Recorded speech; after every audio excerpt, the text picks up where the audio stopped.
Hello everyone! Ang kasama po natin today ay ang trending na lucky plant for 2025, ang tinatawag po nating whale fin sansevieria or otherwise known as Masoniana sansevieria.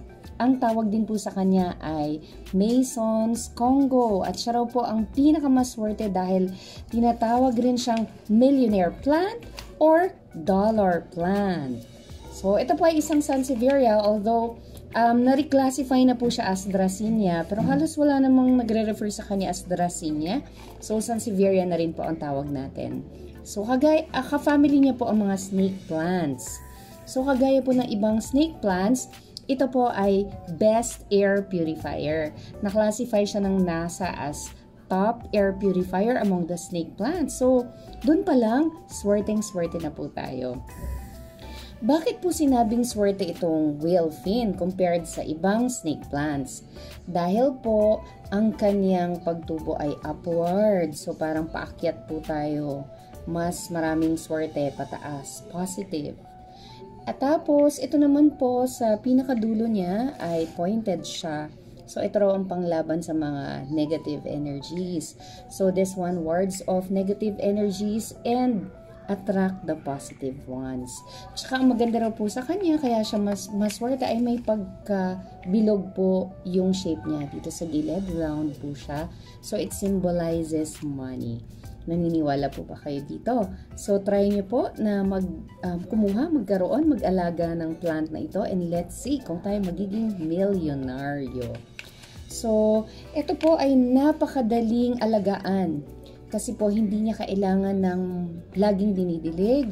Once in a while lang po, kapag naging dry na po ang soil niya. Basta ang importante lang po is yung soil na gagamitin po natin, mixture po ng soil na merong enough aeration.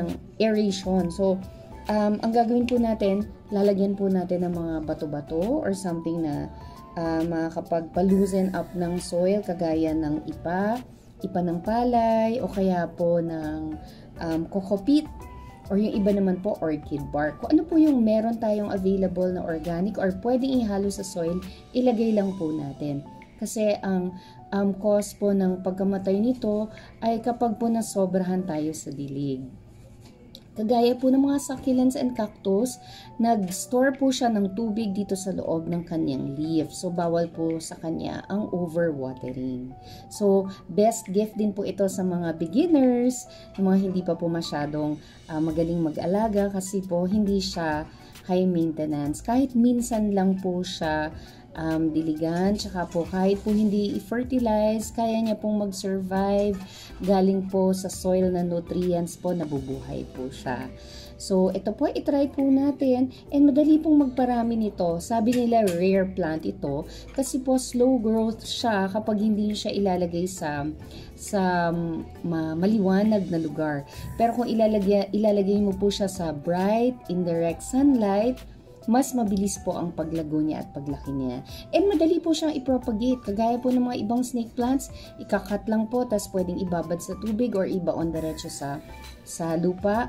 Magkakaroon na po kayo ng maraming plant na kagaya nito. So, iba-iba po yung shades niya. Meron pong dark green na kagaya nito, na kaya naman pong sinabing maswerte rin for 2025 dahil ang lucky color po is emerald green. And ang year ng 2025 ay year of the wooden snake. Kaya snake plant po talaga ang maswerte. So kahit anong snake plant, pero more particularly this one para po maghakot po tayo ng milyon sa 2025. So kung di pa po kayo nakakapag-subscribe, please subscribe. Marami pa po tayo i-cover tungkol sa whale fin at sa iba't ibang plants po na meron tayo. Thank you for watching everyone. This is Pink Plant Corny G.